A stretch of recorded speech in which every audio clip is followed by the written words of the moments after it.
Hi guys, my name is Crystal. Welcome to my YouTube channel. Welcome old subscribers, welcome new. If you like my videos, please press the like button and please do subscribe. Alexa, good morning. Good morning, and welcome to the 13th of March. The number 13 is unlucky for some, but not, according to superstition, if you're carrying a rabbit's foot. Just don't mention that to the Easter Bunny. So I've managed to get myself up this morning. I suffer from depression.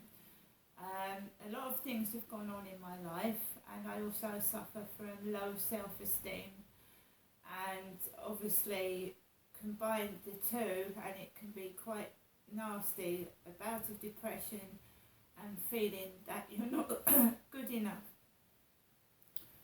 So I battle my inner demons and outer demons every day of my life, and I have done since I was a kid.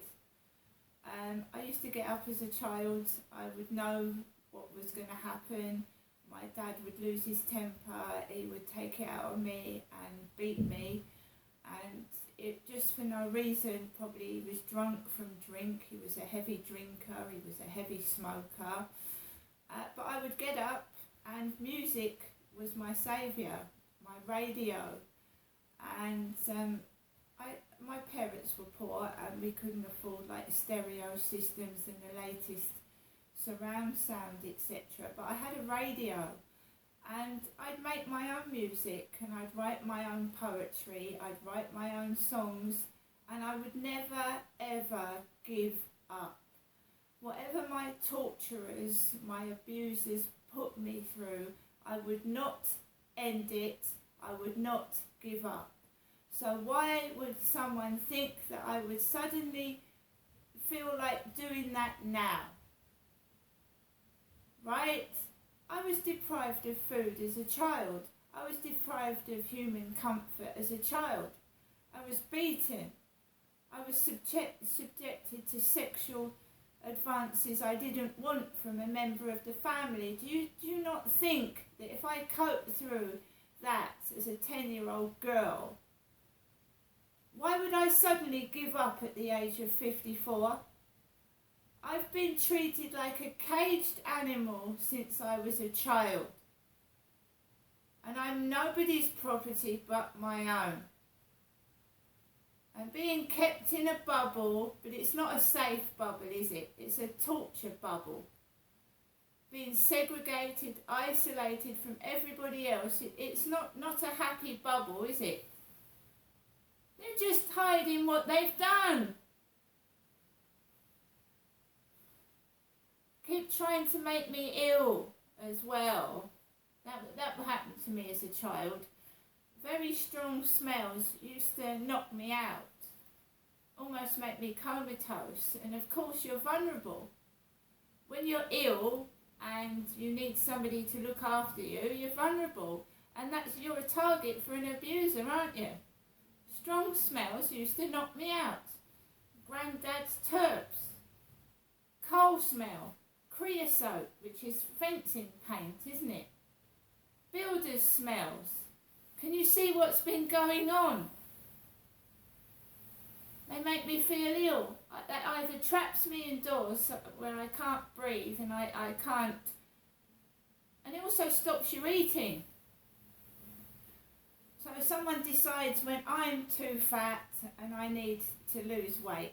So I suddenly will be feeling okay, over the moon, and then I'll go out, inhale some really strong evil smell, and I'll come back and not being able to eat for a week because it's caused a sinus pressure and infection, hurt my face, and I can't eat and I can't chew properly anyway because they've taken all my back teeth out. I can't fucking chew properly anyway. They couldn't be bothered to save my teeth, so they extracted 9 teeth. And not only could they not be bothered, it's money, isn't it? Money. It's cheaper to take a tooth out than do proper treatment on it. That's the truth. I don't tell lies. I tell the truth. That these people tell you lies, and it's up to you to believe them. If you believe what they say about me, then that's up to you. But I'm only telling the truth, that I have been a victim of sexual abuse since at least I was 10 years old, maybe sooner, I can't remember. And I've been kept in a prison of what I believe is sexual and torture, deprivation, social deprivation, where I haven't learnt to mix with people properly because I've been used for someone else's sexual pleasure. So it's not that I'm a snob, it's that I don't know how to socialise, because as a child I was kept away from people because I wasn't allowed to say that my dad was abusing me. And I'm telling you now, the school knew, but they didn't do anything about it. They must have known. Instead of deal with my dad, they told me off for going into the shower with my school knickers on. And that is a warning sign, isn't it? When a girl goes into the shower covering herself up, that's a bloody sure sign. They didn't do anything, they just yelled and shouted and humiliated me in front of other schoolgirls.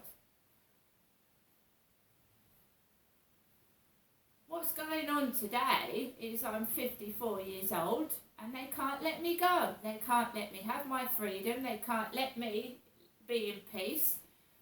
And they think that if they isolate me and ignore me, that no one will find out what's happened. But they will. They will. Oh yes, they will.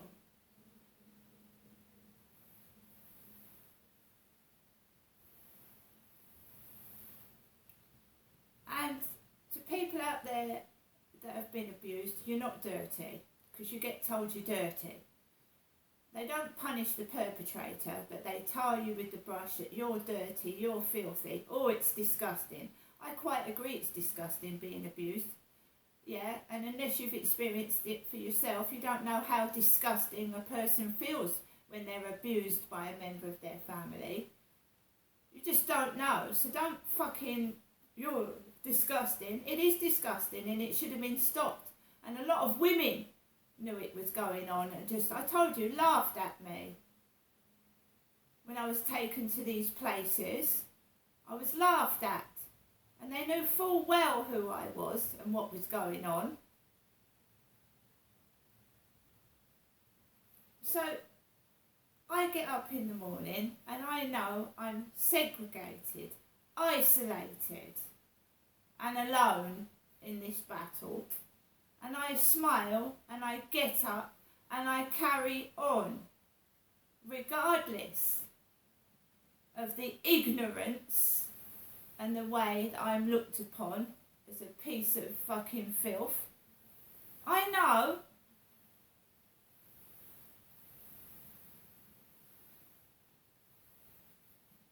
I, in Victoria Road, was trapped. Why my mum was holding the phone in her handbag and the doorbell and I wasn't able to speak to my children, whether she was scared of my dad or not, I don't know, but I was kept away for 12 years from my children in a prison of sexual torture. And I'm not filthy, I'm not dirty, I've been abused and I want to tell my story. And I want to help other people that are suffering from the same thing, right? Don't give up. I lost everything. I lost the roof over my head. I lost my children. I lost the clothes off of my back, the shoes off of my feet. I was walking around pregnant, hungry and starving. Nobody helped me. Nobody. Because who went to the homeless shelter? No one came out to me. I waited 3 hours in the freezing cold pregnant to get a roof over my head. And if I hadn't have done that, nobody would have come out to me. I saved myself. I don't need anybody to save me. I saved myself.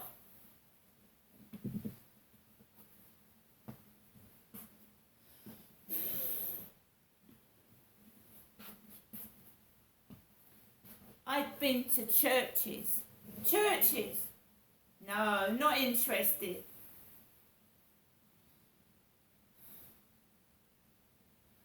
So I pray at home. I pray at home. I got through it. I've been beaten, starved. I've been tortured. And I get up in the morning.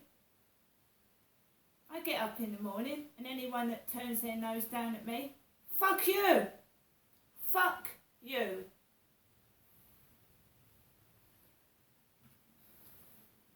I go outside, I'm quiet, because I'm naturally quiet. I'm talking to a camera. I'm expressing myself right now. But to anybody that's... I have had everything done to me. Everything sexually disgusting, degrading, imaginable. And as a child as well. I had to go to school after my dad had abused me and then get bullied by teachers and school children. But I still smiled at the end of the day. I still wrote my poems and I still carried on because they're not worth it.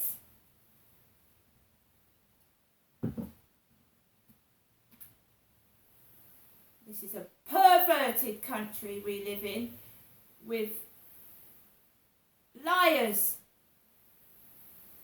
in charge of the country. Liars!